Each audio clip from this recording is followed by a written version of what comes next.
If you close your eyes for a moment and allow your thoughts to drift inward, you may notice how still your body feels at rest. Your breathing finds its own gentle rhythm. The heart keeps its steady beat, and there is a sense of quiet that spreads through muscles and limbs. Yet beneath this calm, in spaces too small for even the sharpest human eye to see, an entirely different world exists. It is a world without noise, but it is not without movement. In fact, it is full of life's most constant and essential work, a work so measured and unhurried that it unfolds without drawing your attention. This is the hidden activity inside your cells, a ceaseless, balanced hum that continues whether you are thinking about it or not. Each cell, and there are trillions of them within you, is a complete little world. It is self-contained, yet deeply connected to all the other cells of your body. It does not chatter or call out, yet it communicates constantly in ways that cannot be heard. The boundaries of a cell are soft and thin, and yet they define an entire environment. This is the cell membrane, a living, breathing barrier that curves protectively around everything inside. It is more than just a wall, it is a gatekeeper, deciding what may enter and what must remain outside, letting in nutrients, sending out waste, and keeping the balance that life requires.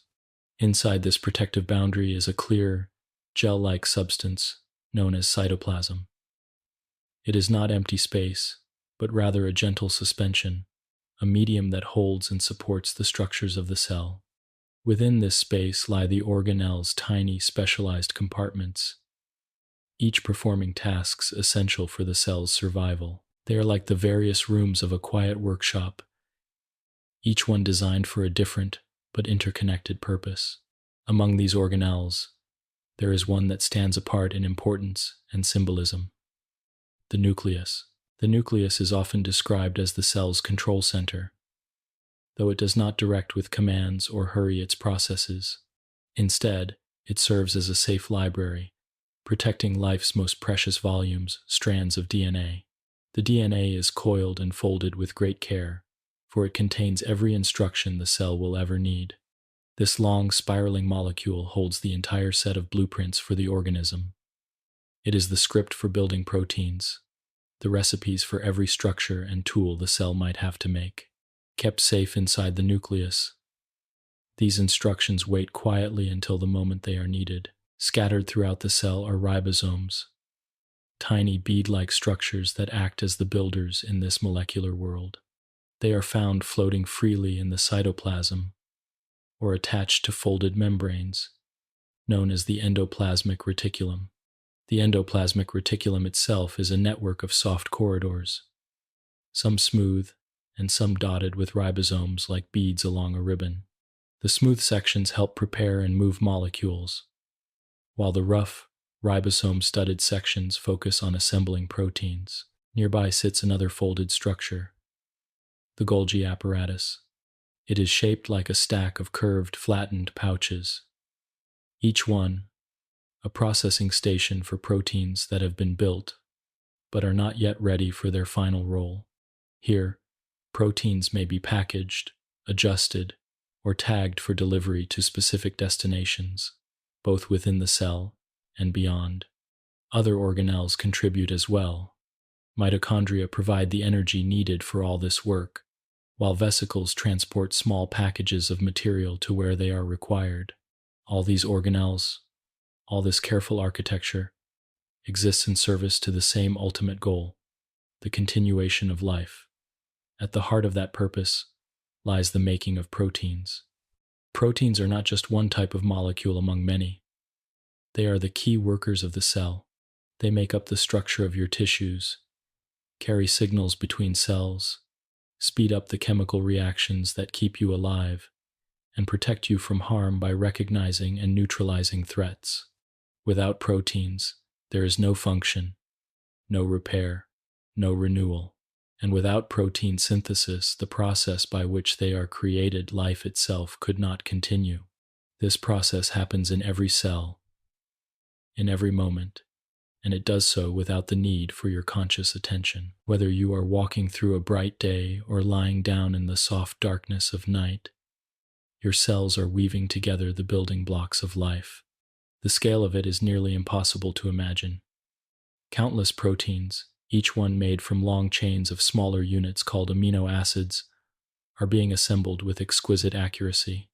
And yet, despite its complexity, protein synthesis is not frantic. It is steady, deliberate, and precise. One stage flows into the next in a sequence that has been refined over billions of years. First, the instructions stored in DNA must be read and copied. This is the work of transcription, where a messenger molecule is formed to carry the necessary information out of the nucleus. Then, in the cytoplasm, ribosomes will read that message and piece together the correct sequence of amino acids in a process known as translation. When the chain is complete, it folds into a unique three-dimensional shape, becoming a functional protein, ready to take on its role. As you imagine this, you might picture an ancient workshop in miniature. Inside, scribes carefully copy the needed instructions. Couriers carry them to skilled craftsmen, and the craftsmen assemble intricate tools from small, simple pieces. Once built, these tools are inspected, adjusted if needed, and then sent to the places where they will do the most good. This is what happens inside each of your cells. In silence and with unwavering precision, the cycle is continuous. A cell finishes one protein, and without pause, it begins the next. Some proteins are made only when required, summoned in response to a signal from elsewhere in the body. Others are made constantly, ensuring that vital structures and processes never falter. Every moment, across every tissue, this work is being done in quiet harmony, sustaining life from its smallest foundations. And so, as we begin this journey into protein synthesis, we will move slowly, tracing the steps from the still nucleus outward, from the stable coils of DNA to the intricate folds of a finished protein. We will see how the language of life is written and spoken, and how the instructions that rest in the nucleus find their way to becoming the very fabric of your body. In the gentle hum of your own cells, the making of proteins continues, just as it has for as long as life has existed on Earth. It is a reminder that you are not a single entity, but a vast and interconnected community of living worlds, each one working in quiet devotion to the whole. And as you rest, as your breath deepens, and your mind begins to drift, this world within continues its careful work, the rhythm of protein synthesis, keeping the unbroken thread of life woven together through every hour, every day, every night. 2. Life's quiet architects. Proteins. Proteins are among the most remarkable creations of the natural world, not because they are rare, but because they are everywhere. They are in every living cell, in every tissue, in every organism that has ever breathed, grown, or moved. In many ways, proteins are the quiet architects of life's structure and the tireless workers of its maintenance. They shape the bones and muscles that give bodies form, weave the delicate tissues that hold organs together, and form the enzymes that drive the reactions on which every heartbeat, every breath, every thought depends. Without them, life would not only be impossible, it would be inconceivable. When we hear the word protein, we may first think of food of grains, beans, dairy, or meat. In nutrition, protein is indeed a vital nutrient, something we must consume because our bodies cannot make all of the building blocks on their own. But inside the body, the story of protein stretches far beyond diet.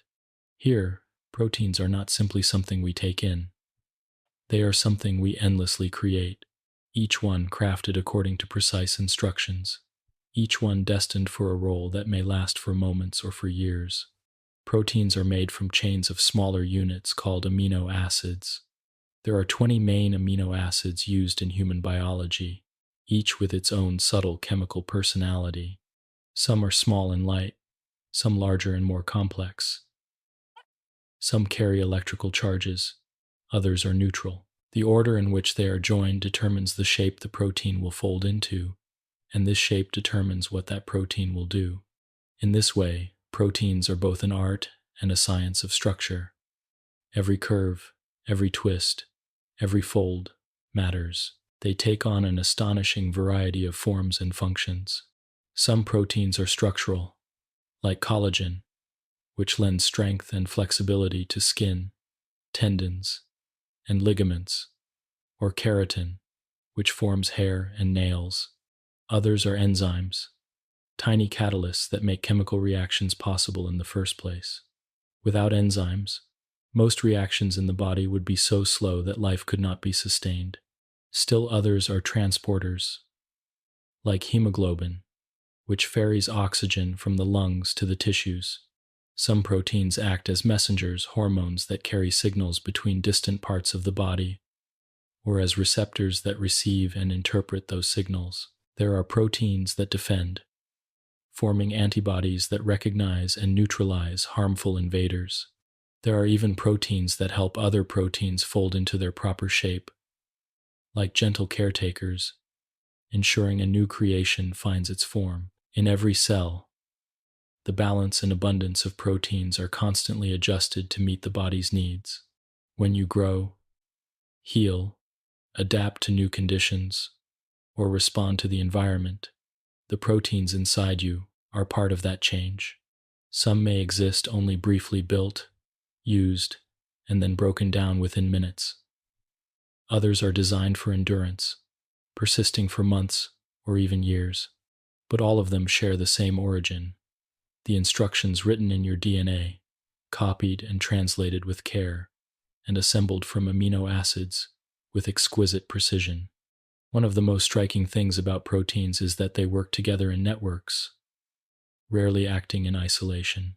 A single muscle contraction, for example, depends on the coordinated actions of dozens of different proteins. The process of clotting blood involves a cascade of interacting proteins, each one activating the next in a delicate sequence. Even within the simplest single-celled organisms, proteins form vast, interconnected systems, regulating one another in loops and chains that have evolved over billions of years. Yet for all their complexity, proteins are not permanent fixtures. They are constantly being renewed. Old or damaged proteins are dismantled, their amino acids salvaged and recycled into new creations. This cycle ensures that the machinery of life remains efficient and responsive, adapting to changes in the environment or to the needs of the organism. It is here that the elegance of protein synthesis becomes clear. This process does not create random shapes. It produces exactly what the cell requires, at exactly the right time. If an immune cell detects a threat, the instructions for making antibodies are activated, and within hours, new proteins are being dispatched to neutralize the danger. If a muscle cell is placed under repeated strain, proteins that strengthen the fibers are made in greater amounts.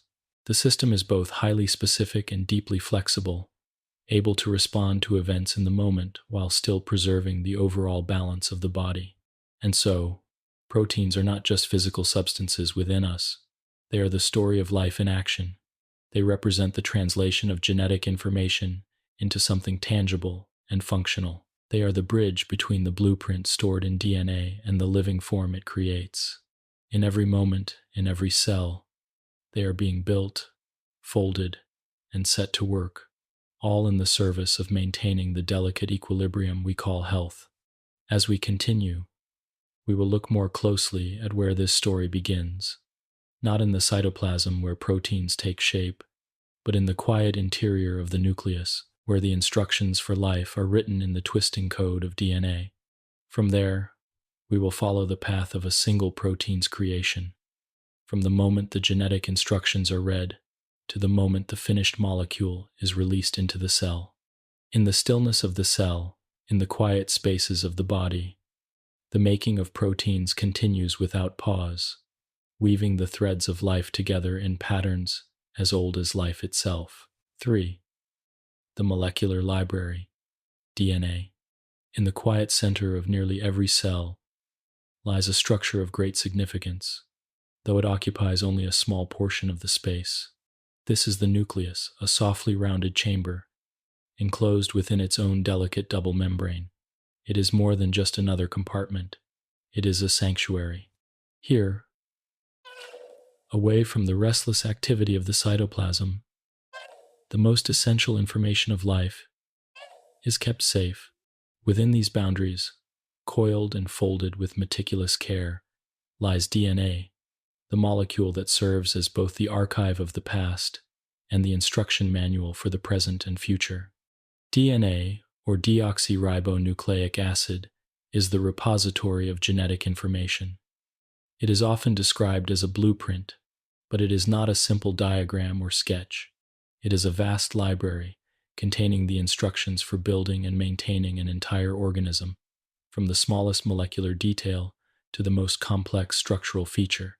Each page of this library is written in a language of 4 chemical letters: adenine, thymine, cytosine, and guanine, known as bases, arranged in countless sequences along the length of the DNA strand. These bases form the words and sentences of life's code. The structure of DNA is one of nature's most elegant designs. Each molecule is made of 2 long strands, twisting around one another in a graceful spiral known as the double helix. The 2 strands are held together by specific pairings of the bases. Adenine always pairs with thymine, and cytosine always pairs with guanine. These pairs form the rungs of the spiral staircase, while the sugar-phosphate backbones form its handrails. It is a design both stable and flexible, ensuring that the information it carries can be preserved for a lifetime, yet also accessed whenever the cell needs to read from it. If the DNA in a single human cell were uncoiled and laid end to end, it would stretch to nearly 2 meters in length, yet it fits comfortably within a nucleus far smaller than the width of a grain of sand.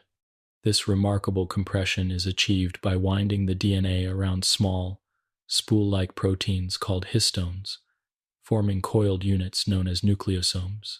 These nucleosomes then fold and loop into higher levels of structure, allowing the entire genome to be stored compactly while still remaining accessible.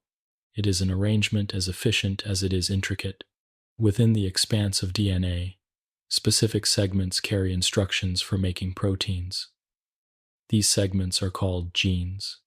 In the library metaphor, each gene is a chapter devoted to the instructions for building a particular protein, complete with the details of the amino acid sequence that will give it its unique shape and function.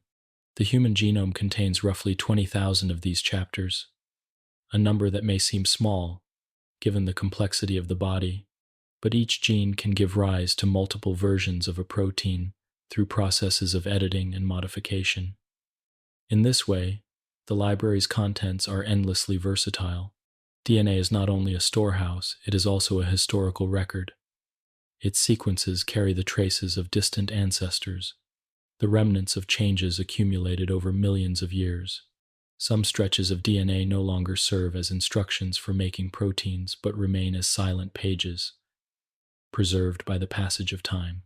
These non-coding regions can still play important roles, regulating how and when genes are expressed, or providing structural stability to the chromosome. In the day-to-day life of a cell, DNA remains in the nucleus, never leaving its protective enclosure.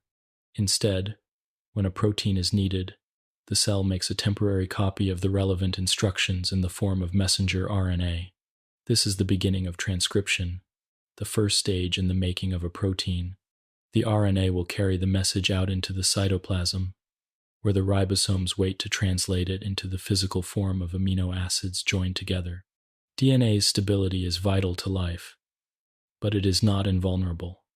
The molecule can be damaged by environmental factors such as radiation, toxins, or reactive molecules produced during metabolism. To guard against this, cells are equipped with an array of repair systems that constantly monitor the DNA, identifying and correcting errors before they can cause harm. Some of these systems replace individual bases, others repair larger sections of the strand. This vigilance helps maintain the accuracy of the genetic code through countless cycles of cell division. Without DNA, there would be no instructions to follow, no proteins to build, no structures to maintain. It is both the script and the archive, guiding the work of the cell and preserving the identity of the organism. Even now, as you rest, every nucleus in your body holds these spiraling strands, quietly keeping the record of who you are and directing the work that sustains you. From this point in our journey, we will follow the next step: how the information locked within the DNA's careful coils is gently copied into RNA, the messenger that will carry it into the bustling world of the cytoplasm. In the soft stillness of the nucleus, the pages of the genetic library are opened, and the words of life are transcribed into a form ready to be read. 4. Genes. Chapters in the instruction book. If the entirety of DNA is a vast molecular library, then genes are its individual chapters, carefully written sections, each containing the precise instructions for a single task. Most often, that task is the creation of a specific protein. Just as a well-written chapter in a book builds a clear image in the reader's mind, a gene provides the exact sequence of information the cell needs to produce a fully formed, functional protein. The words of this chapter are the bases adenine, thymine, cytosine, and guanine, arranged in an order that is both deliberate and meaningful. A gene is more than a stretch of DNA. It is an organized sequence with a beginning, a middle, and an end. At the start lies a promoter region, a kind of molecular heading that tells the cell where to begin reading. This section acts like the title and introduction of a chapter, signaling that important information follows. Beyond the promoter is the coding region, the true body of the instructions.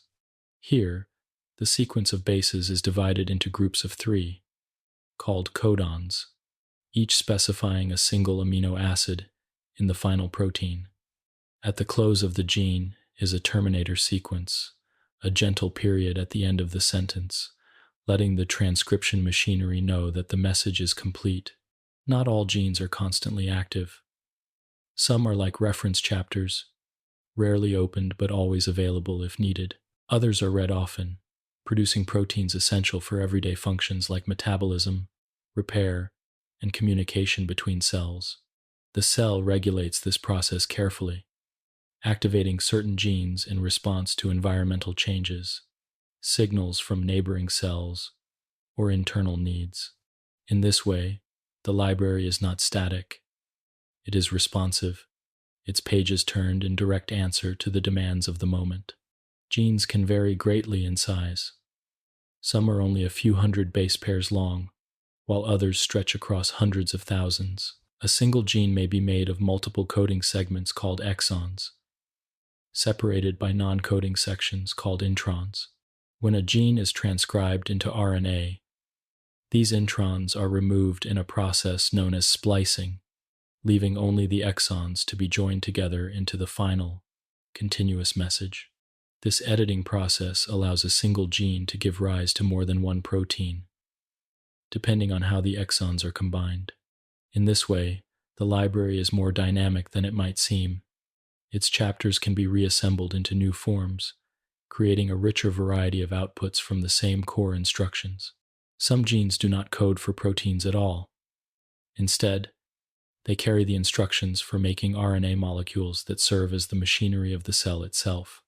These include ribosomal RNA, which forms the structural and functional core of ribosomes, and transfer RNA, which carries amino acids during protein synthesis. Though they do not produce proteins directly, these genes are just as vital, for they make the tools that make the proteins. Every organism's set of genes, its genome, forms a kind of identity. In humans, this genome contains about 20,000 protein coding genes, shared across almost all of our cells. Yet even though every cell contains the same genes, not every gene is active in every cell. A skin cell and a nerve cell carry identical genetic libraries, but they read and use very different chapters. This selective reading is what allows cells to specialize, forming the wide range of tissues and functions that make up a living body. The information in a gene is both stable and enduring, passed from one generation of cells to the next through the faithful copying of DNA. In the larger scale of life, Genes are the link between parent and offspring, carrying forward the traits that define a species, while allowing for the small variations that drive diversity and evolution. The instructions for building a protein in your body today may be nearly identical to those in the bodies of distant ancestors, a continuity that reaches back across millions of years. As we move further along the path of protein synthesis, these chapters in the DNA library will soon be opened and read. A gene that has rested, coiled in quiet darkness, will be unwound, its letters traced in careful order, and its message copied into a form the cell can carry and use. This is the moment where the blueprint becomes a plan in motion, where the instructions step beyond the page and into the bustling space of the cytoplasm.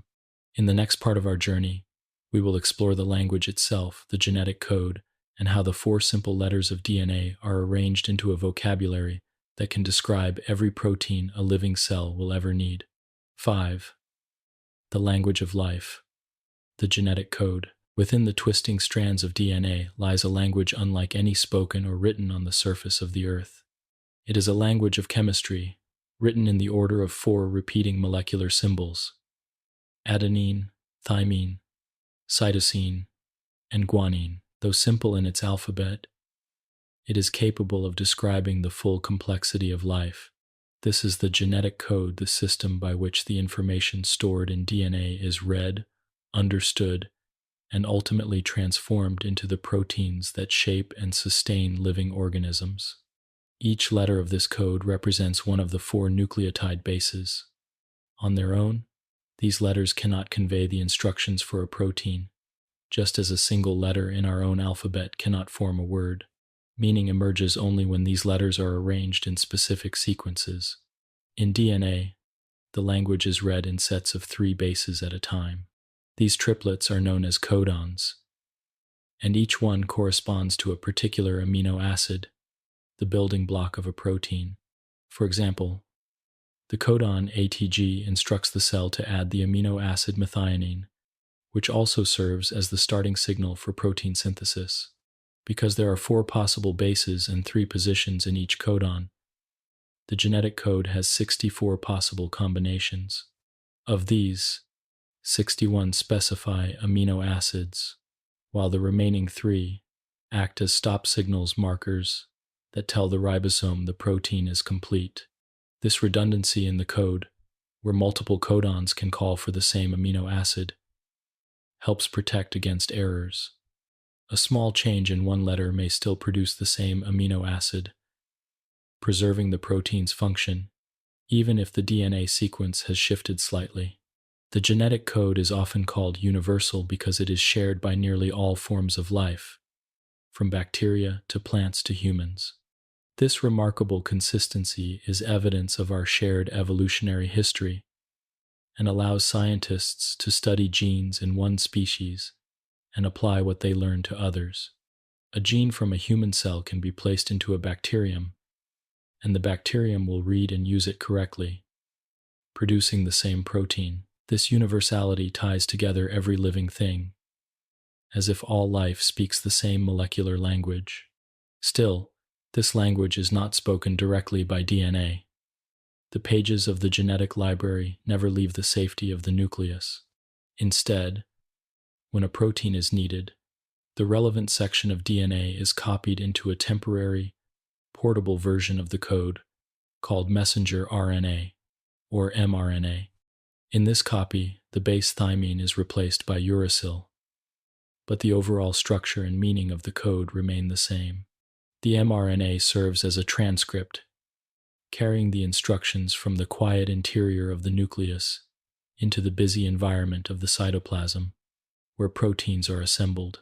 Reading the genetic code is a process of remarkable precision. The cell's molecular machinery must start at exactly the right position on the mRNA, identify the start codon, and then move in steady steps, interpreting each triplet in turn. A shift by even a single base can change every codon downstream, producing a completely different protein, or none at all. To prevent such mistakes, the system is supported by multiple checks, ensuring that the message is read smoothly from beginning to end. The elegance of the genetic code lies not only in its precision but also in its economy. With just 4 letters and triplets as its basic units, it can describe every protein that an organism might need, from the simplest enzyme to the most elaborate structural component. This economy allows the genome to remain compact while still holding the vast diversity of instructions required for life. When we think of language, we may think of something fleeting, a conversation, a song, a single moment of communication. But the language of the genetic code is lasting. It is written into every cell, repeated with perfect consistency each time the cell divides, and preserved across generations. It is a story that has been told for billions of years, whispered from one life form to the next, unchanged in its basic grammar, yet endlessly varied in its expression. From here, our path in protein synthesis will take us to the first stage in which this code is actively put to use: transcription. This is the moment when the DNA's message is carefully copied into RNA, creating the portable script that will guide the ribosome in assembling the correct sequence of amino acids. It is the first step in turning the language of life into the living structures themselves. 6. The central dogma, a gentle pathway. In the study of molecular biology, there is a guiding principle that describes the flow of information within a living cell. It is often called the central dogma, though the term carries no weight of belief, only the quiet certainty of a process observed countless times. This pathway can be expressed in 3 simple steps. DNA makes RNA, and RNA makes protein. While the simplicity of the statement belies the complexity of the events it contains, the central dogma remains a gentle and dependable map for how life's instructions are carried from their source to their final, functional form. At the heart of this pathway lies a movement of information, not of physical structures. DNA holds the master copy of the genetic code, stored safely within the nucleus. It does not leave this sanctuary, for the integrity of its information must be preserved across the lifetime of the cell. Instead, when a protein is needed, the cell creates a temporary copy of the relevant instructions in the form of messenger RNA. This first step is transcription, and it is the means by which the language of DNA is transcribed into a format that can travel beyond the nuclear envelope. Messenger RNA is the bridge between the archive and the workshop. Once created, it leaves the quiet order of the nucleus and enters the cytoplasm, where ribosomes, those tiny molecular factories, can read its sequence. This begins the second step of the central dogma: translation. In translation, the sequence of bases in the RNA is read in triplets, each codon calling for a specific amino acid. Transfer RNA molecules bring these amino acids to the ribosome, which links them together in the correct order, forming a growing chain. This chain will become the protein, folding into the unique shape that enables it to carry out its work. The flow of information in the central dogma is one way for most proteins, from DNA to RNA to protein. In this way, the cell ensures that its genetic instructions remain stable and unaltered, while still allowing for the constant renewal of its working molecules. Yet the process is not rigid, it is flexible and responsive. Signals from inside or outside the cell can influence which genes are transcribed, how much RNA is produced, and how many proteins are made. This responsiveness allows the cell to adapt to changing conditions, adjusting its internal machinery in harmony with the world around it. The central dogma also reflects the division of labor within the cell. DNA's role is to store information. RNA's role is to carry that information and, in some cases, to help assemble the protein itself. The protein's role is to act to serve as the structure, the tool, the catalyst for the reactions of life. Each step has its own setting, its own specialized machinery, and its own pace, yet all are connected in an unbroken chain. There is a rhythm to this process, one that is as steady as the beating of a heart, but far quieter. At any given moment, in every cell of your body, some genes are being transcribed into RNA, some RNA molecules are being translated into proteins, and some newly made proteins are beginning their work. The central dogma is not a single event, but a constant cycle, overlapping and flowing in all directions of time, some processes just beginning, others nearing completion. This flow of information is one of the most fundamental features of life as we know it. It is present in the smallest bacterium and in the most complex human cell. It is a pathway that has persisted, largely unchanged, for billions of years, passed down through the long history of life on Earth. In its quiet consistency lies the continuity of all living things, a shared thread that links every organism to a common origin. From this gentle framework, we now turn to the first stage in detail, transcription. Here, within the soft shelter of the nucleus, a section of DNA will be carefully opened, and its sequence will be copied into RNA. This is the first step in bringing a protein to life, the moment when the silent instructions are given a voice that the ribosome can hear. 7. Step 1. Transcription. Making a messenger. Inside the gentle stillness of the nucleus, DNA rests in its coiled, protected state. It is a patient archive, never in a hurry, never restless. Yet when the cell requires a specific protein, a signal is given, and part of this quiet library is prepared for reading. This is the beginning of transcription, the first step in the making of a messenger, a faithful copy that will carry the instructions from the nucleus to the protein-building machinery of the cytoplasm. The process begins with the careful selection of a gene. This choice is not random. The cell, responding to internal needs or external signals, activates the precise section of DNA that contains the instructions for the desired protein. At the start of this section is a region called the promoter. The promoter acts like a marker in a book, a signal that tells the transcription machinery exactly where to begin. It is here that an enzyme called RNA polymerase arrives, guided by other helper proteins that ensure it is correctly positioned. Once in place, RNA polymerase performs the first delicate act of transcription. It unwinds the double helix. The two strands of DNA, normally entwined in their stable spiral, are gently separated in a small region, exposing their sequence of bases. Only one of these strands will be used as a template. This is the template strand, and it serves as the pattern from which the RNA copy will be built.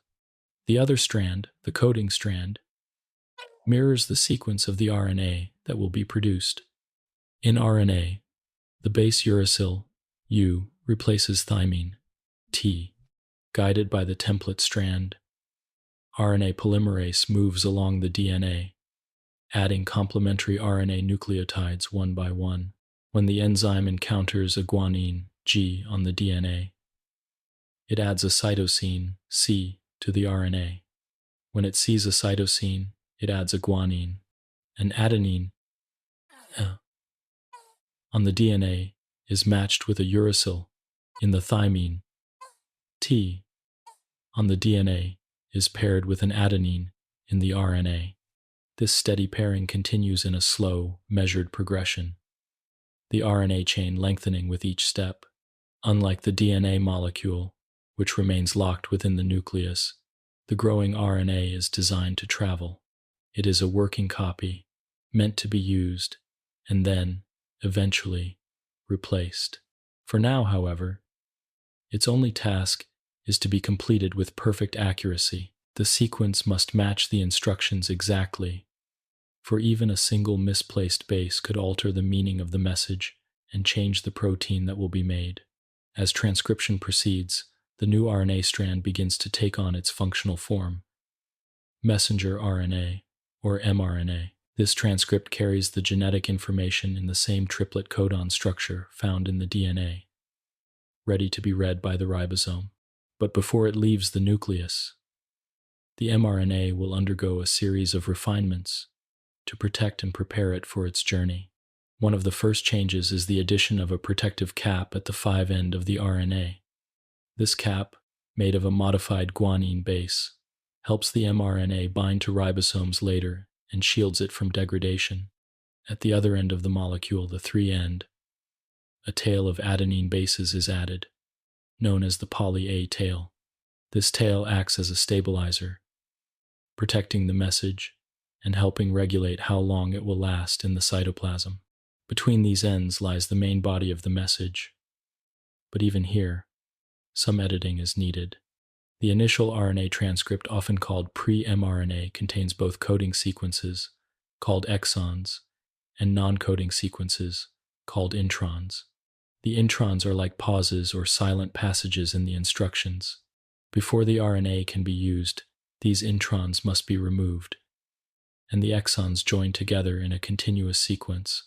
This process, known as RNA splicing, is carried out by a complex of proteins and small RNA molecules called the spliceosome. Through this careful editing, the message is made clear and ready for translation.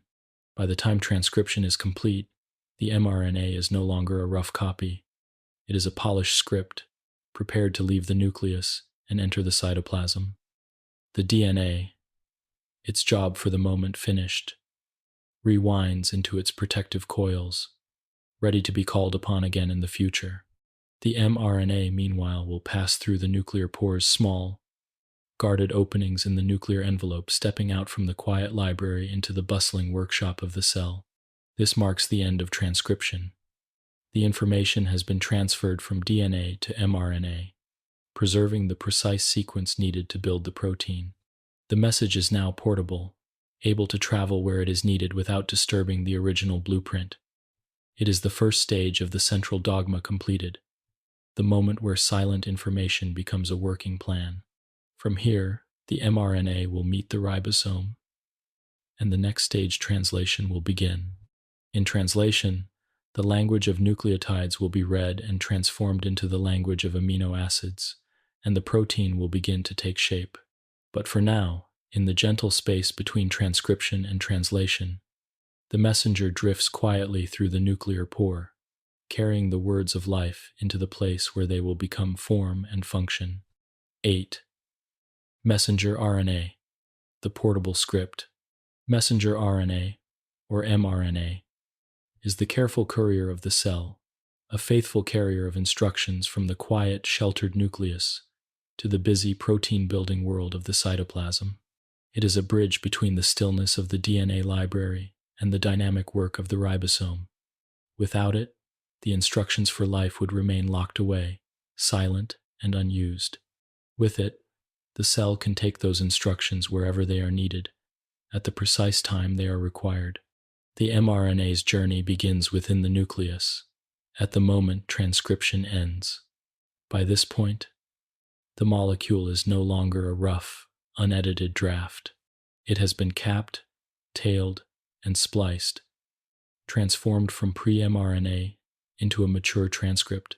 The cap at its 5-end, a modified guanine base, acts like a signature and a shield, helping the ribosome recognize the message later and protecting the RNA from enzymes that might break it down. At the opposite 3-end, the poly-A tail of adenine bases stretches like a buffer zone, guarding the fragile message during its travels and influencing how long it will remain active. Between these protective ends lies the heart of the message, the coding sequence. This is a long, uninterrupted line of codons, each group of 3 nucleotides specifying a particular amino acid. The order of these codons is everything. It is the exact recipe for the protein. Just as changing one letter in a word can alter its meaning, altering a single base in the coding sequence can shift the instructions entirely. Before the mRNA can leave the nucleus, it must pass through the nuclear envelope.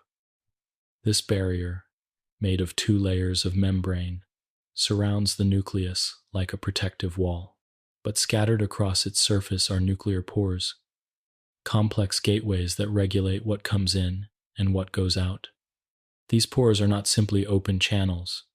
They are guarded passageways, lined with proteins that recognize and escort specific molecules. When the mRNA is ready, it binds to transport factors that guide it through one of these pores, threading the long molecule out into the cytoplasm. Once in the cytoplasm, the mRNA enters a more crowded and active environment. Here, countless molecules move about in a slow but steady choreography, enzymes carrying out reactions, vesicles transporting cargo, organelles tending to their roles. Amid this activity, the mRNA's job is clear: to find a ribosome. Ribosomes are the cell's reading desks, the places where the script of the mRNA will be translated into a chain of amino acids. Some ribosomes float freely in the cytoplasm, producing proteins that will remain inside the cell. Others are bound to the endoplasmic reticulum, giving it a rough appearance under the microscope and directing their proteins into membranes or out of the cell entirely. No matter where a ribosome is located, the process begins the same way. The small subunit of the ribosome binds to the mRNA, scanning along it until it finds the start codon, most often AUG, which signals the beginning of translation. At this moment, the mRNA's role as a messenger becomes fully active. It no longer simply carries the information. It presents it in an order the ribosome can read, guiding the careful assembly of the protein. The ribosome will move along the mRNA, like a reader moving steadily through a scroll, interpreting each codon in sequence, and with the help of transfer RNA molecules, adding the correct amino acids one after another. While the mRNA is being read, it is not a static object. Multiple ribosomes can attach to the same mRNA molecule at different points along its length, forming a structure known as a polysome. This allows the cell to produce many copies of the same protein from a single mRNA transcript, increasing efficiency and ensuring that the protein is available in sufficient amounts. The life of an mRNA molecule is not endless. Its stability depends on its sequence, its protective cap and tail, and the needs of the cell. Some messages are short-lived, degraded within minutes after they are translated, allowing the cell to quickly change which proteins are being made. Others are more stable, persisting for hours or even days, ensuring a steady supply of an essential protein. When the time comes for an mRNA to be broken down, enzymes dismantle it carefully, salvaging its nucleotides for reuse in new RNA molecules. In this way, mRNA serves as a temporary yet vital link in the chain of life. It ensures that the cell's master instructions are preserved in the DNA, while still allowing those instructions to be used wherever and whenever they are needed. It carries the message from the archive to the workshop, from the still center to the bustling edge, delivering the blueprint for the proteins that keep the cell and the organism as a whole alive. From here, our journey in protein synthesis will follow the mRNA as it leaves the realm of information and enters the realm of construction. The next step will be its passage through the nuclear pore and its arrival at the ribosome, where the script will be read and the protein will begin to take form. 9. Leaving the nucleus. Through the nuclear pores. The nucleus is a place of stillness and security, a calm chamber where the genetic library rests, untouched by the bustling world beyond. But for the messenger RNA, its work will not be done here. Once the instructions have been carefully copied, edited, and protected, the mRNA must leave this sanctuary and enter the cytoplasm, where the ribosomes wait to read its message. To do this, it must pass through one of the most remarkable gateways in the cell, the nuclear pore. The nuclear envelope is not a simple wall. It is a double membrane, 2 layers of protective fabric woven tightly together, surrounding the nucleus on all sides. Its outer layer merges seamlessly with the membranes of the endoplasmic reticulum, linking the stillness of the nucleus to the larger network of the cell. Scattered across this envelope are nuclear pores, each one a precise and intricate passageway. These pores are not open doors, but complex structures made from dozens of different proteins, forming a circular gate that controls every movement into and out of the nucleus. For the mRNA, passing through a nuclear pore is not simply a matter of drifting toward an opening. Before it can even approach, the mRNA must be properly prepared and recognized. Its protective 5-cap and poly-A tail act as visible signs of readiness, signals to the cell that this is a mature, fully processed message. Specialized transport proteins bind to the mRNA, guiding it toward the pore and helping it dock at the entrance. As the mRNA approaches the nuclear pore complex, it encounters a selective barrier. The innermost portion of the pore is lined with flexible, thread-like proteins that form a kind of molecular curtain. Only molecules carrying the correct transport signals can pass through. The transport proteins bound to the mRNA interact with these threads, gently parting them to allow the message through. Step by step, the mRNA protein complex moves inward, threading its way through the channel. The journey is both swift and carefully controlled. Once the mRNA reaches the far side of the pore, in the open space of the cytoplasm, the transport proteins release their hold. Some of them return immediately to the nucleus to escort other molecules, while the mRNA remains, now free, in a new environment. The nuclear pore, its task complete, closes its selective curtain again, preserving the separation between the two worlds. In the cytoplasm, the atmosphere is different from the quiet, sheltered space of the nucleus. Molecules move more freely here, in a constant, gentle motion, each carrying out its role in the cell's daily life. Organelles float within the cytoplasmic fluid, and fine filaments of the cytoskeleton create an internal framework, giving the cell its shape and helping to guide the movement of materials. The mRNA drifts among them, carried by the slow currents of the cytoplasm, or gently nudged along by molecular motors that travel along the filaments. The mRNA's destination is a ribosome, and the ribosome's location depends on the protein that is about to be made. If the protein will remain inside the cell, the mRNA may find a free-floating ribosome in the cytoplasm. If the protein is bound for a membrane or for export outside the cell, the ribosome will likely be attached to the rough endoplasmic reticulum, allowing the new protein to enter its folded channels as it is being built. Either way, the moment the mRNA finds its ribosome, a new phase of its journey will begin. This passage through the nuclear pore is more than just a physical crossing, it is a transition from one stage of life to another. In the nucleus, the mRNA was a record, a transcript of the genetic instructions. Now, in the cytoplasm, it will become a script actively read and acted upon. What was once silent information will soon take on physical form, as amino acids are linked together into the first fragile chain of a new protein.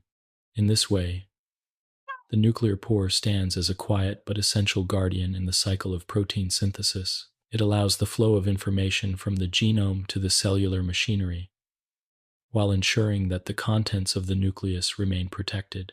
Without it, the mRNA could not deliver its message, and the instructions for life would remain locked away, unable to be transformed into the structures and tools the cell needs. From here, our path leads directly to the ribosome, where translation will begin. This is where the abstract language of nucleotides will be transformed into the tangible sequence of amino acids, the moment where the plan becomes reality, and the protein begins its life. 10. The ribosome, life's molecular factory. In the vast and busy landscape of the cytoplasm, there are many places where essential work is carried out. Yet, among all these, one structure stands as the central site for building the molecules that make life possible: the ribosome. It is here that the messenger RNA's journey reaches its moment of action, where the silent code of nucleotides is translated into the tangible sequence of amino acids that will become a protein. The ribosome is both intricate and ancient. It is not a single solid shape, but a complex assembly made of two parts, known as the small and large subunits. Each subunit is built from a combination of proteins and ribosomal RNA, or rRNA. These components fold and fit together in a way that allows the ribosome to read the mRNA, match its codons with the correct amino acids, and link those amino acids into a growing chain. Despite its complexity, the ribosome is not unique to humans or even to animals. Versions of it are found in every living cell, from the simplest bacteria to the most complex plants and animals. Some ribosomes float freely in the cytoplasm, while others are bound to the surface of the rough endoplasmic reticulum, giving it its characteristic texture under a microscope. The placement of a ribosome often reflects the destiny of the protein it makes. Proteins that remain inside the cell are typically built on free ribosomes, while those destined for membranes, storage, or export are assembled on ribosomes attached to the endoplasmic reticulum, where they can be fed directly into its folded channels. When an mRNA molecule arrives, the ribosome's small subunit binds to it first, scanning along the sequence until it finds the start codon, most often AUG, which signals the beginning of the protein. Once this start site is recognized, the large subunit joins the small one, forming a complete ribosome, ready to translate the message. The ribosome grips the mRNA firmly but gently, ensuring that the codons are read in the correct order without slipping or shifting. The ribosome has three main sites for its work, known simply as the A site, the P site, and the E site. These are not physical doors, but positions where transfer RNA molecules briefly attach during translation. Each transfer RNA, or tRNA, carries a specific amino acid and has an anticodon that matches a codon on the mRNA. When the ribosome reaches a codon, the matching tRNA moves into the A site, bringing its amino acid into position. If the match is correct, the ribosome links this amino acid to the growing chain held in the P site. The used tRNA then moves to the E site, where it is released to collect another amino acid and return to the process. This rhythm repeats steadily, codon after codon, amino acid after amino acid. The ribosome advances along the mRNA like a careful reader, never skipping a letter, never reversing its path. The growing protein chain emerges from the ribosome's side, a flexible thread that will later fold into its functional shape. The entire process is both efficient and precise, capable of building a protein in mere minutes while ensuring that each one is exactly as the instructions demand. Ribosomes are rarely idle. In many cases, several ribosomes attach to the same mRNA at once, forming what is called a polysome. This arrangement allows the cell to produce many copies of the same protein simultaneously, ensuring that the supply meets the demand. Whether working alone or in clusters, ribosomes are tireless, moving from one mRNA to the next, translating the language of nucleotides into the language of life. What makes the ribosome remarkable is not only its efficiency, but also its deep evolutionary history. The core of its structure, the rRNA, has changed very little over billions of years. This suggests that the ribosome's essential design was established early in the history of life and has remained largely the same because it works so well. In every living thing, the ribosome performs the same basic function, a shared thread connecting all forms of life on Earth. When the ribosome reaches the end of the mRNA's coding sequence, it encounters a stop codon, one of the special triplets that signals there are no more amino acids to add. At this point, the finished protein is released, free to fold, and begin its role in the cell. The ribosome itself does not rest for long. It can detach from the mRNA and move to another message, ready to begin again. The ribosome's work is quiet, constant, and vital. Without it, the instructions carried by mRNA would remain as silent strings of nucleotides, never transformed into the active molecules that keep the cell alive. With it, the flow of information becomes a flow of life itself, DNA to RNA to protein, unbroken and unending.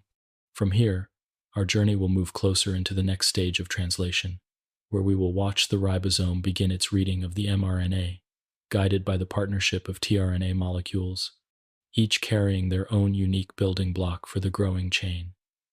This is where the language of the genetic code becomes the physical structure of a new protein. 11. Step 2. Translation. Reading the message. The ribosome, now complete with both of its subunits joined together, sits poised over the messenger RNA like a reader about to begin a long and important text.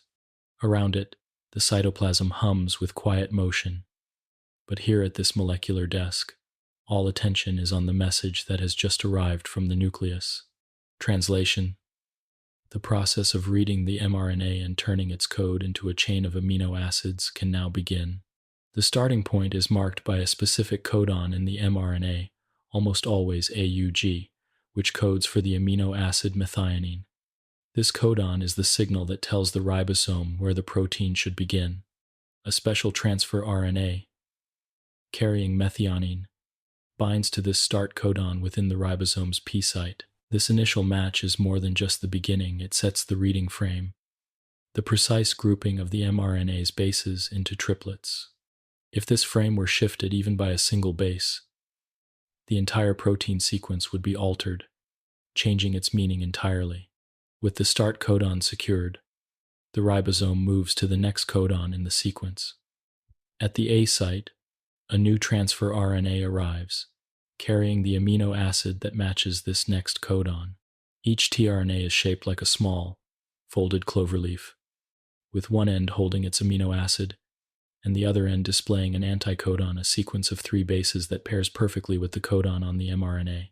When the anticodon matches, the ribosome allows the tRNA to settle into place. The ribosome now performs a delicate and vital task. It links the amino acid from the tRNA in the P site to the amino acid on the tRNA in the A site.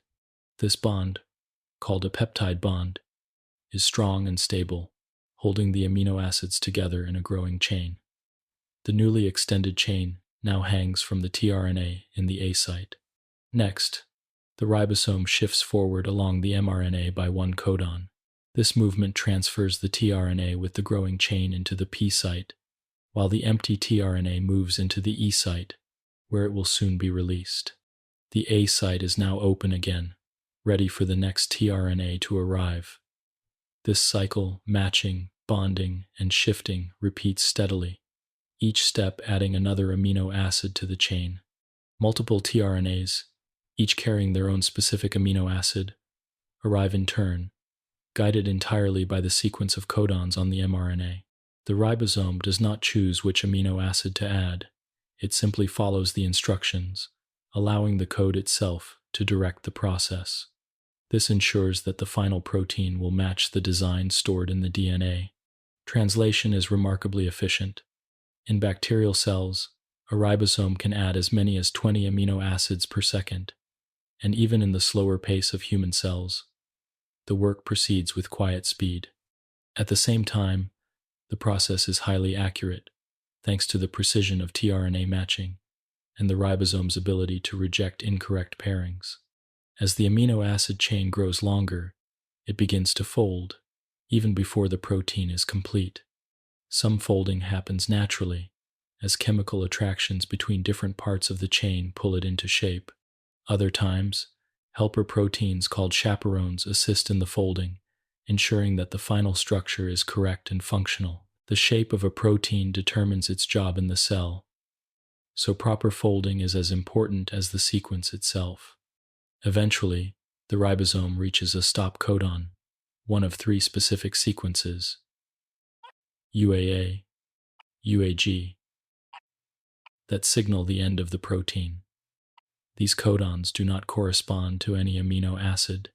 Instead, they invite release factors, special proteins, that prompt the ribosome to let go of both the mRNA and the newly made protein.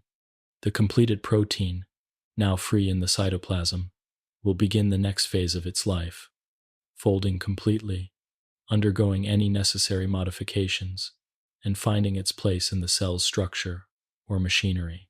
The ribosome itself does not remain idle for long. Once it has released the protein, it can detach from the mRNA and move to another message, beginning the process again.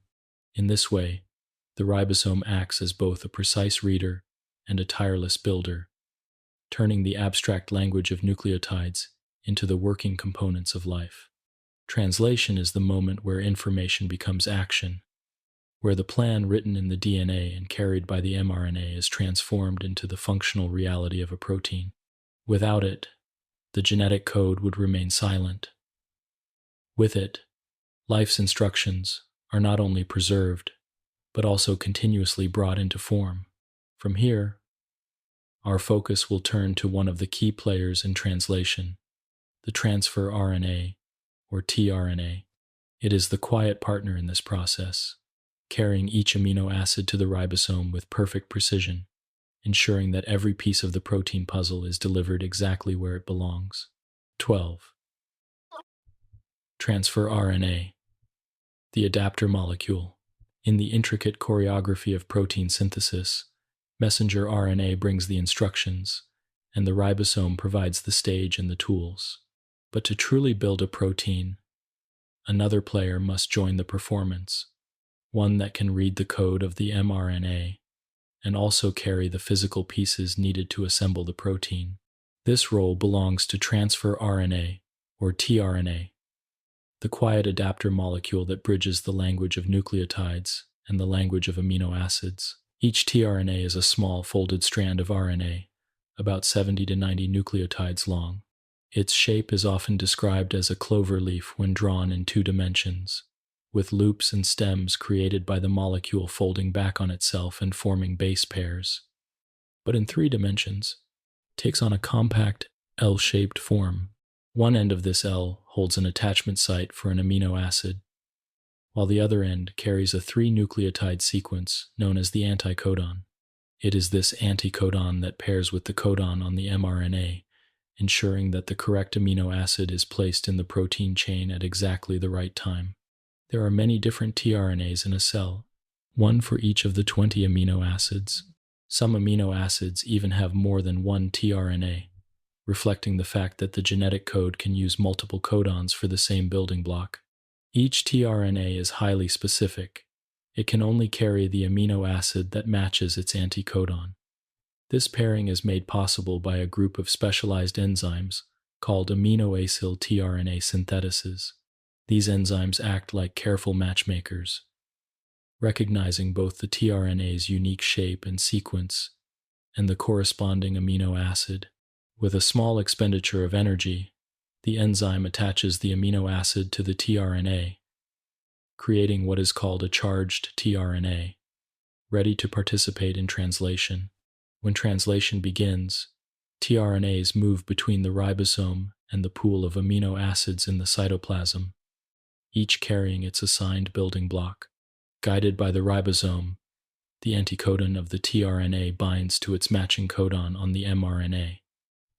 If the pairing is correct, the ribosome links the tRNA's amino acid to the growing protein chain.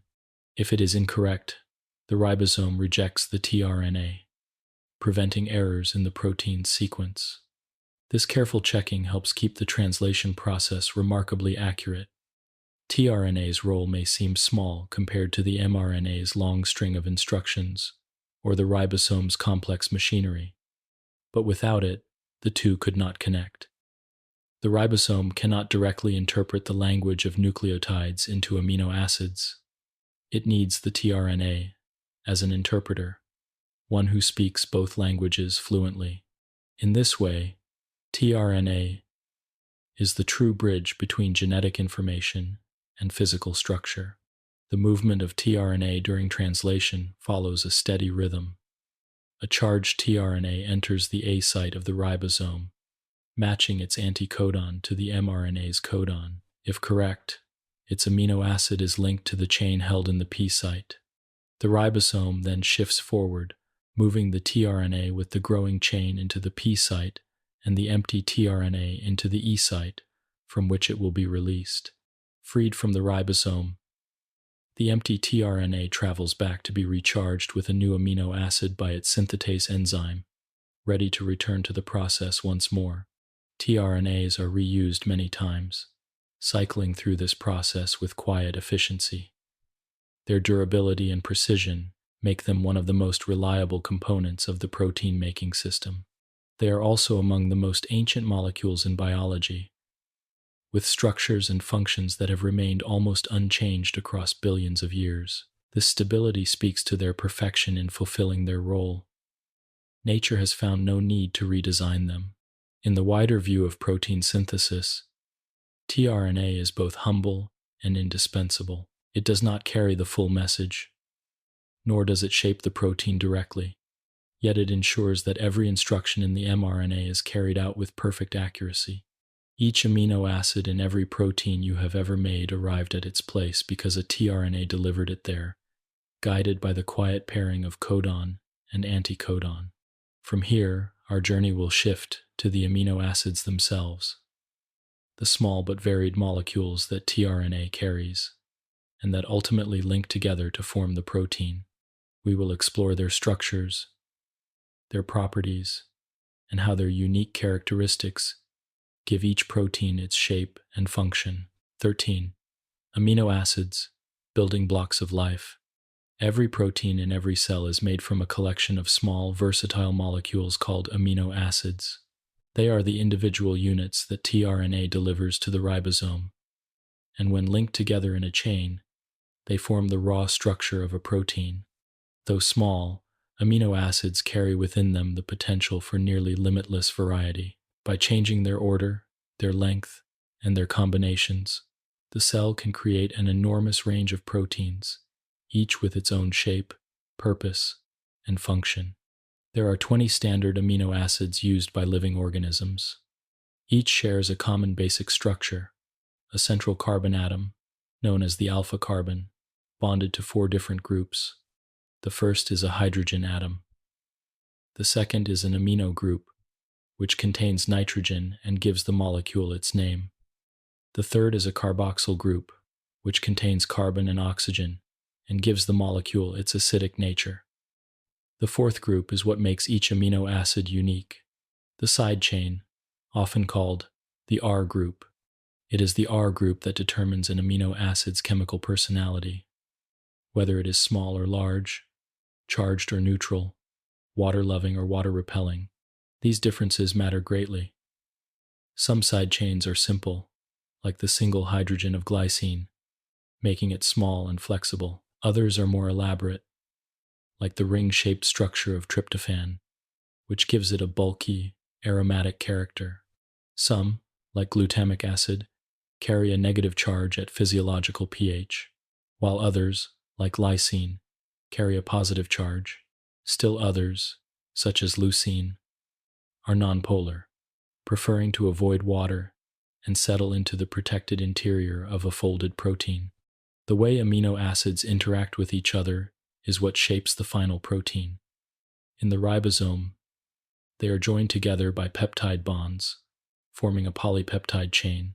This bond links the amino group of one amino acid to the carboxyl group of the next, releasing a molecule of water in the process. The sequence in which the amino acids are joined, the primary structure of the protein, determines everything that follows. Once the chain is complete, the side chains begin to interact. Hydrophobic amino acids often cluster together inside the protein, away from water, while hydrophilic ones are more likely to be found on the surface, interacting with the surrounding fluid. Charged side chains may form salt bridges, creating stable points of attraction, while others can form hydrogen bonds, lending subtle but important stability to the protein's shape. Some amino acids, such as cysteine, can even form covalent bonds with each other, linking distant parts of the chain into loops or more rigid shapes. The set of amino acids available to life is remarkably consistent. From the smallest bacterium to the largest mammal, the same 20 building blocks are used to construct proteins. This universality suggests that the selection was made early in the history of life and has been preserved ever since, a shared molecular language passed down through billions of years. It also allows the genetic code to remain consistent across species, so that the same codon in mRNA will always direct the ribosome to add the same amino acid.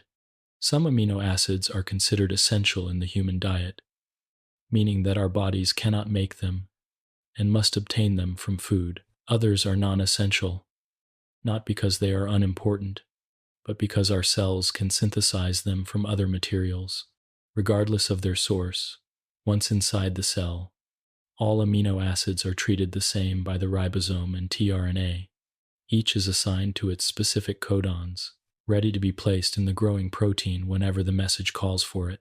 In the peaceful microcosm of the cell, amino acids are like a well-stocked supply of stones, beads, or tiles, ready to be arranged into patterns. On their own, they are simple, but linked together in precise sequences, they become the frameworks, tools, and engines of life. The elegance of a protein lies not in the complexity of its ingredients, but in the astonishing variety that arises from combining them in countless ways. From here, our journey in protein synthesis will follow the moment when the amino acid chain is complete, when the ribosome releases the finished polypeptide, and the process of folding and shaping begins. This is the stage where a simple chain of amino acids becomes a functional, three-dimensional protein, ready to take its place in the quiet work of the cell. 14. Polypeptide formation, linking the chain. 3.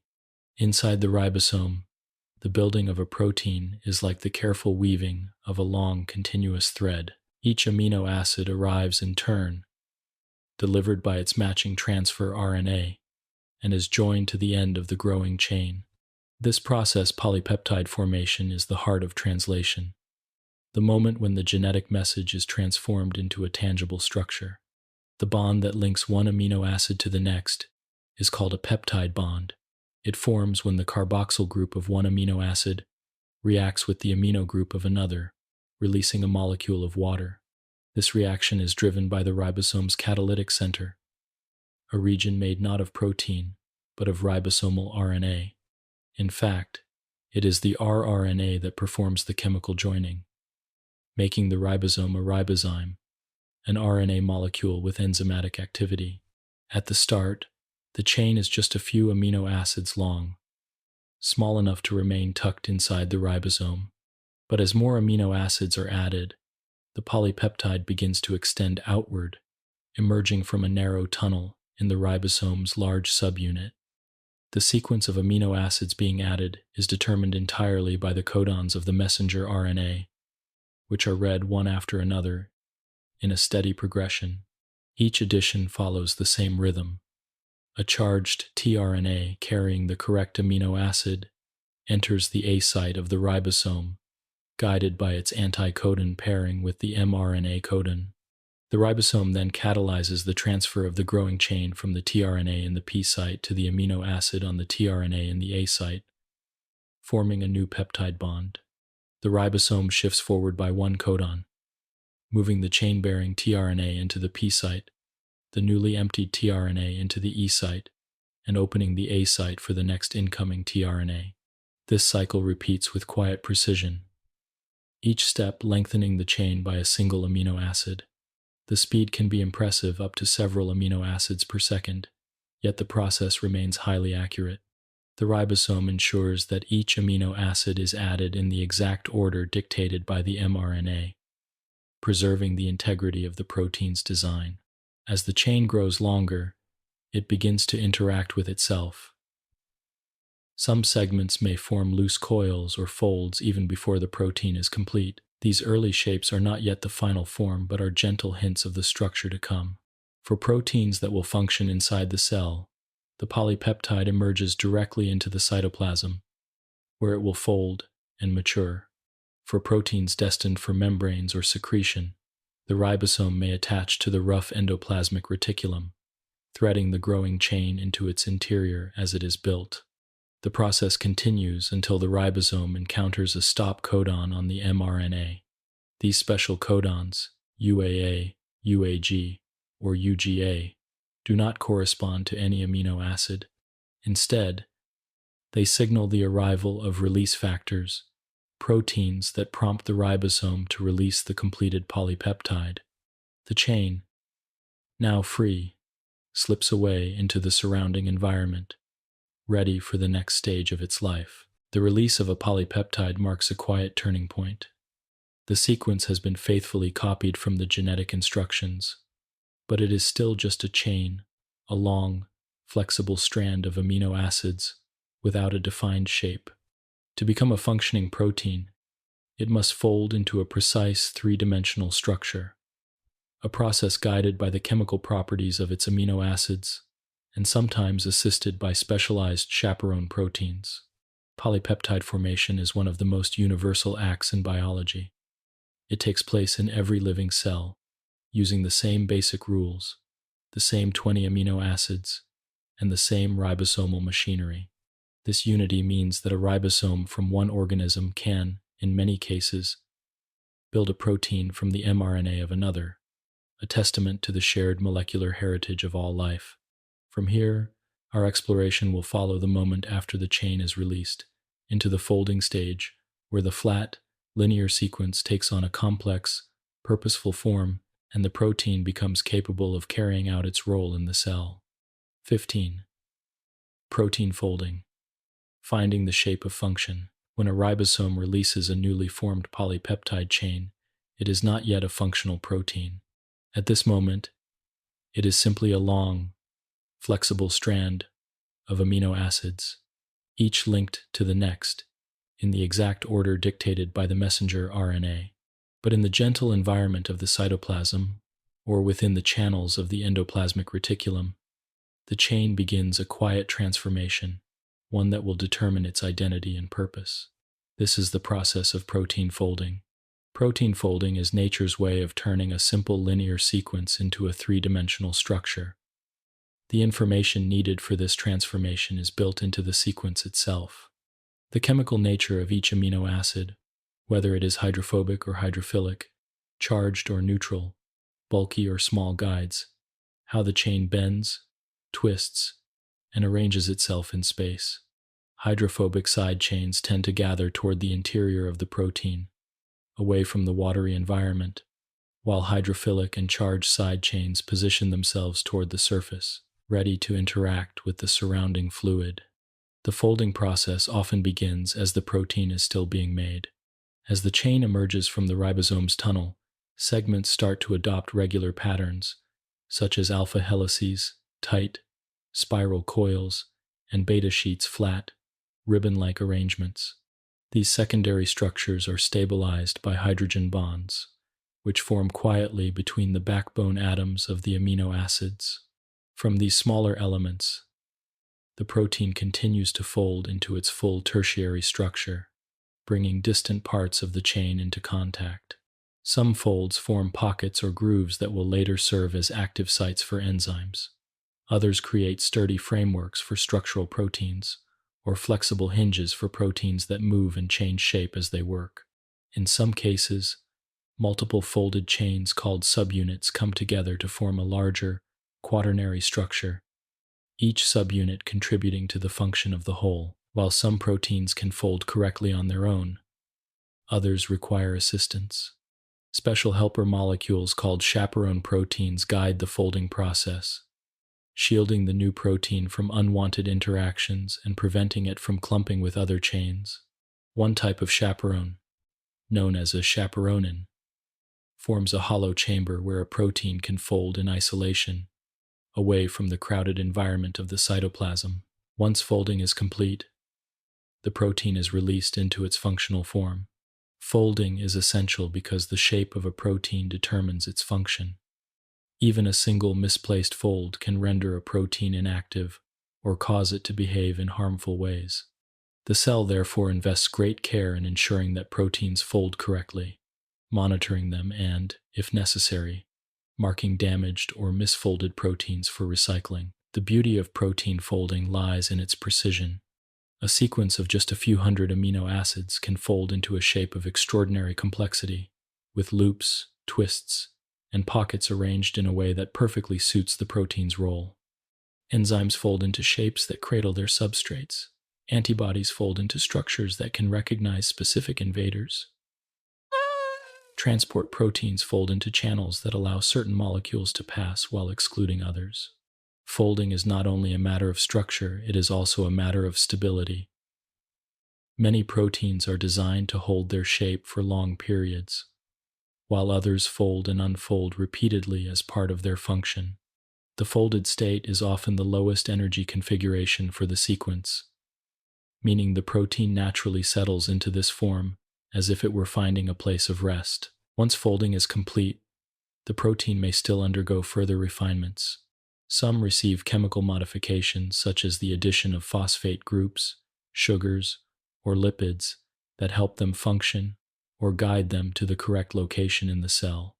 Others are cut into smaller, active pieces, or joined to other proteins to form larger complexes. In the quiet, constant work of the cell, protein folding is a transition from potential to purpose.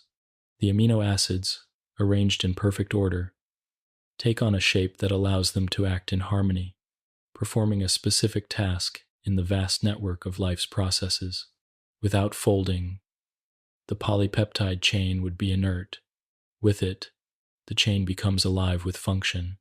From here, our journey in protein synthesis will turn to what happens next.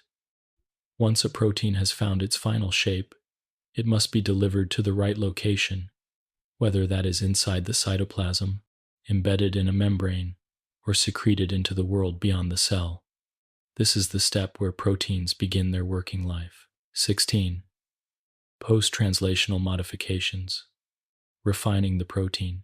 When a protein finishes folding, it has taken on its basic three-dimensional structure. But for many proteins, this is not the final stage of preparation. Before they can take their place in the life of the cell, they often undergo additional steps known as post-translational modifications.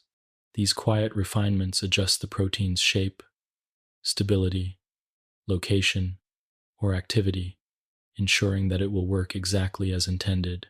Post-translational modifications can be subtle, like adding a small chemical group, or dramatic, like cutting the protein into separate active pieces.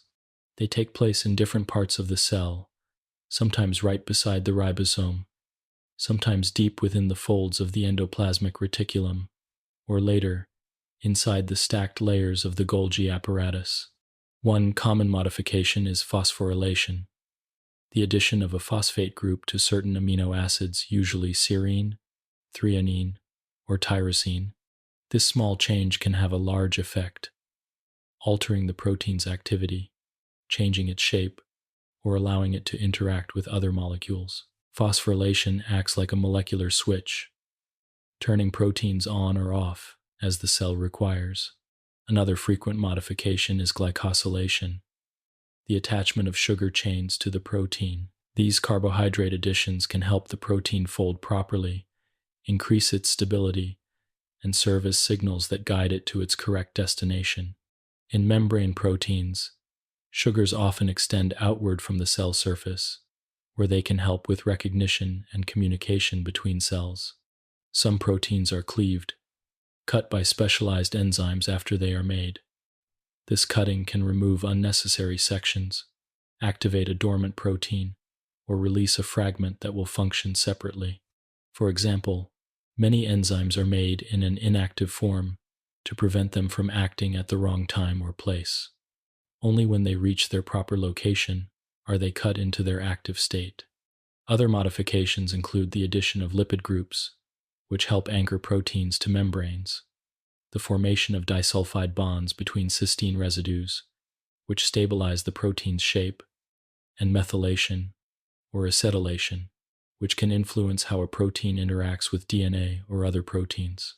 Each type of modification is carried out by its own set of specialized enzymes, working with quiet precision. In some cases, proteins require the assistance of molecular escorts to reach their proper location. Signal peptides, short sequences at the beginning of the protein, act like addresses, directing the protein to the nucleus, the mitochondria, the cell membrane, or even outside the cell entirely.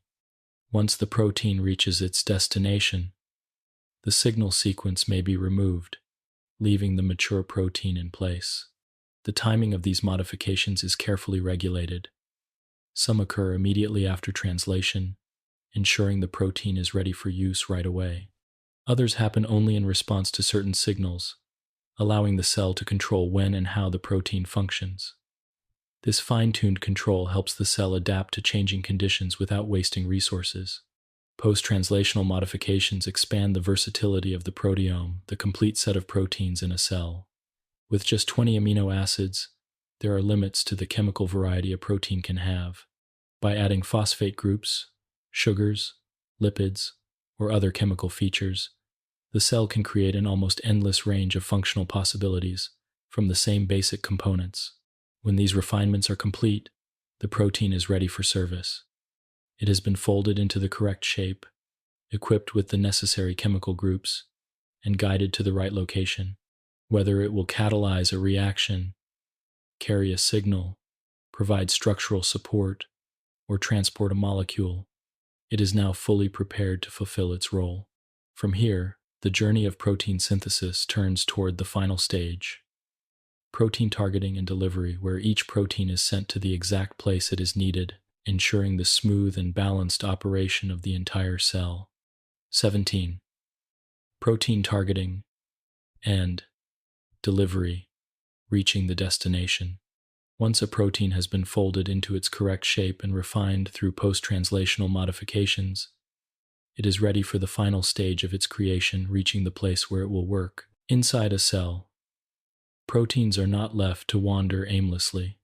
Instead, they are guided with remarkable precision to their correct destination, whether that is deep within the cytoplasm, embedded in a membrane, or even outside the cell entirely. This process is known as protein targeting and delivery. The journey begins with signals embedded in the protein structure. These are short stretches of amino acids that act like addresses, telling the cell's transport machinery where the protein belongs. Some of these signals are at the very beginning of the protein, known as signal peptides, while others are hidden within the sequence and only revealed after folding or modification.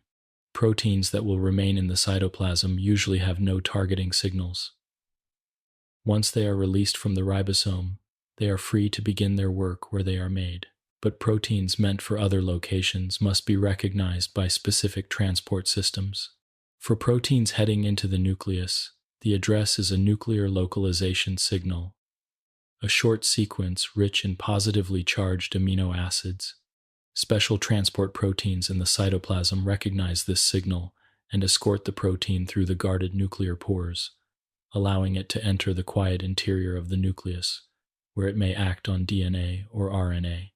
Proteins bound for the mitochondria or chloroplasts have their own targeting sequences. These sequences are recognized by receptors on the organelle's surface, which guide the protein through channels in the membrane and into the correct compartment inside. A different pathway guides proteins destined for membranes, secretion, or certain organelles, such as lysosomes. These proteins are recognized while they are still being made, thanks to a signal peptide near their start. As soon as this signal emerges from the ribosome, it is bound by a particle called the signal recognition particle, or SRP. The SRP pauses translation and directs the ribosome to the surface of the rough endoplasmic reticulum.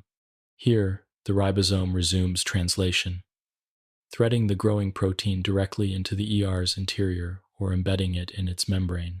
Once inside the ER, proteins often undergo further folding, modifications, and quality checks.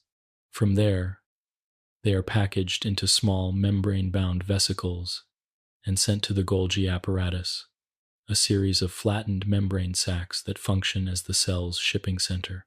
In the Golgi, proteins may receive additional modifications, such as complex sugar chains, and are sorted into new vesicles based on their final destination. Some vesicles carry proteins to the plasma membrane, where they are either inserted into the membrane itself or released outside the cell through a process called exocytosis. Others deliver proteins to lysosomes, where they help break down waste materials, or to other internal compartments where specialized tasks are carried out. Throughout this process, accuracy is crucial. A protein that arrives in the wrong location may be unable to function, or worse, may disrupt the delicate balance of the cell's activities. The targeting system is therefore highly specific, relying on exact matches between signal sequences and their recognition partners. The precision of protein targeting ensures that each molecule contributes exactly where it is needed, supporting the harmony of the cell's operations. Structural proteins strengthen the cell's framework. Enzymes catalyze reactions in the right compartments. Transporters move molecules across the correct membranes, and signaling proteins carry messages to their intended destinations. When this final stage is complete, the journey of protein synthesis is over. The instructions carried from the DNA, copied into mRNA, translated by the ribosome, and shaped through folding and modification, have now been transformed into a functional protein at work in the living cell. From here, our attention will turn to the scale of the process, not just how a single protein is made and delivered, but how many proteins are produced at once, and how the cell coordinates this constant activity to maintain balance and respond to change. 18. Polyribosomes. Multiplying the output. Protein synthesis is a continuous process, and the needs of a cell often demand more than a single copy of a protein at a time. Many proteins are required in large quantities: structural proteins for building the cytoskeleton, enzymes for driving metabolism, or signaling proteins for coordinating cellular responses. To meet these demands efficiently, cells employ a strategy known as the polyribosome, or polysome, arrangement. A polyribosome forms when multiple ribosomes attach to the same strand of messenger RNA, each reading the code and building its own copy of the protein. The ribosomes are spaced along the mRNA like beads on a string, each at a different stage of translation. At one end, the newest ribosome has just begun reading the start codon. Further along, another is halfway through the sequence. Near the far end, one is adding the final amino acids before releasing the completed protein. This arrangement is made possible because ribosomes are relatively small compared to the length of many mRNAs. As soon as one ribosome moves far enough along the message to leave space at the start, another can bind and begin its work. The result is a production line, with multiple proteins being assembled simultaneously from the same set of instructions. Polyribosomes are found in both prokaryotic and eukaryotic cells, though the details differ.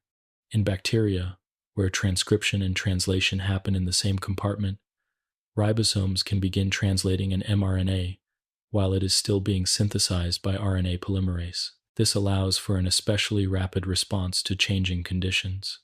In eukaryotes, where transcription is separated from translation by the nuclear envelope, polyribosomes form in the cytoplasm after the mRNA has been fully processed and exported from the nucleus. The advantage of polyribosomes is efficiency. Instead of making many copies of the same mRNA and translating each one individually, the cell can use a single mRNA to produce many proteins at once. This conserves resources while ensuring that essential proteins are available in sufficient amounts. The number of ribosomes that can attach to an mRNA depends on the length of the message and the size of the ribosomes. Longer mRNAs can accommodate more ribosomes, increasing the rate of protein production. Shorter mRNAs, while holding fewer ribosomes, can still be translated rapidly and in large numbers by having many separate mRNA copies present in the cell. Polyribosomes also provide a way to regulate protein production. If a cell needs more of a protein, it can allow more ribosomes to bind to the mRNA. If demand decreases, fewer ribosomes will be recruited. In this way, the cell can fine-tune output without having to alter the underlying DNA or produce entirely new mRNA transcripts. Under an electron microscope, polyribosomes appear as clusters of small, dense particles linked by fine strands of mRNA. In some cells, they are scattered freely in the cytoplasm, producing proteins for use inside the cell. In others, they are bound to the rough endoplasmic reticulum, producing proteins that will be secreted, inserted into membranes, or sent to other organelles. This arrangement is a quiet testament to the cell's efficiency. The same instructions that might otherwise produce one protein at a time instead produce many, all without losing accuracy. Each ribosome moves at its own pace, yet all follow the same code, ensuring that every copy of the protein is identical. From here, We will turn to the final phase of our journey through protein synthesis, examining how the entire process is regulated, ensuring that proteins are made in the right amounts, at the right times, and in response to the cell's needs. This is the cell's way of maintaining balance, conserving energy, and adapting to its environment. 19. Regulation of protein synthesis, balancing supply and demand. In the life of a cell, protein synthesis is one of the most resource-intensive activities. Building proteins requires a constant supply of amino acids, nucleotides, and energy, as well as the coordinated work of hundreds of molecular components. Because of this, the process cannot simply run at full speed all the time. Instead, it is carefully regulated, ensuring that proteins are made in the right amounts, at the right times, and in the right places. This regulation keeps the cell efficient, balanced, and adaptable. The control of protein synthesis begins before translation even starts. At the level of transcription, the cell decides which genes to copy into mRNA. If a protein is not needed, its gene may remain silent, conserving energy. If conditions change, such as a shift in nutrient availability, temperature, or stress, the cell can increase or decrease the transcription of specific genes, adjusting the pool of mRNAs available for translation. Once an mRNA is produced, the cell still has many opportunities to control its fate. In eukaryotes, the mRNA must be processed, capped, spliced, and polyadenylated before it can leave the nucleus. Each of these steps can be influenced by regulatory proteins and RNA binding factors that respond to the cell's needs. Even after export to the cytoplasm, an mRNA's stability can vary widely. Some mRNAs are degraded within minutes, while others persist for hours or days. The shorter the lifespan of an mRNA, the more tightly the cell can control how much protein it produces. At the translation stage itself, regulation becomes even more direct. The cell can control how easily ribosomes attach to the mRNA, or whether they attach at all. Certain regulatory proteins, or small RNAs, such as microRNAs, can bind to the mRNA and block translation, preventing ribosomes from reading it. In some cases, translation can be paused and later resumed, allowing the cell to respond quickly when conditions change. Another level of control involves the availability of the raw materials for protein synthesis. If amino acids are scarce, or if energy levels drop, the cell may reduce translation globally, conserving resources until conditions improve. This is often achieved by modifying initiation factors, proteins that help ribosomes start translation, making them less active under stress. In multicellular organisms, regulation of protein synthesis is also influenced by signals from outside the cell. Hormones, growth factors, and other signaling molecules can activate pathways that increase or decrease the production of specific proteins. This allows cells to coordinate their activities with their neighbors, ensuring that tissues and organs function as a whole. Importantly, regulation is not only about slowing or stopping protein synthesis. It can also involve rapid increases in production. For example, immune cells can quickly ramp up the synthesis of antibodies when faced with an infection. Similarly, muscle cells may increase production of structural proteins during growth or repair. This balance between making enough protein to meet demand and avoiding waste is essential for the cell's health. Too little of a necessary protein can impair the cell's function, while too much can cause crowding, imbalance, or even toxic effects.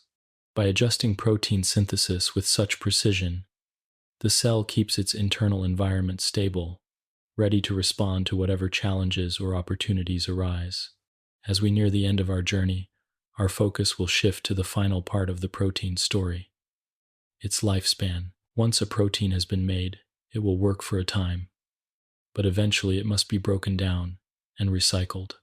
This process, just like protein synthesis, is carried out with care, ensuring that old or damaged proteins are removed while valuable amino acids are recovered for reuse.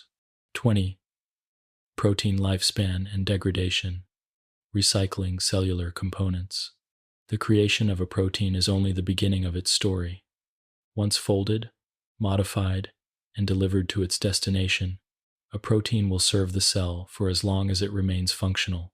But like all structures in life, proteins are not permanent.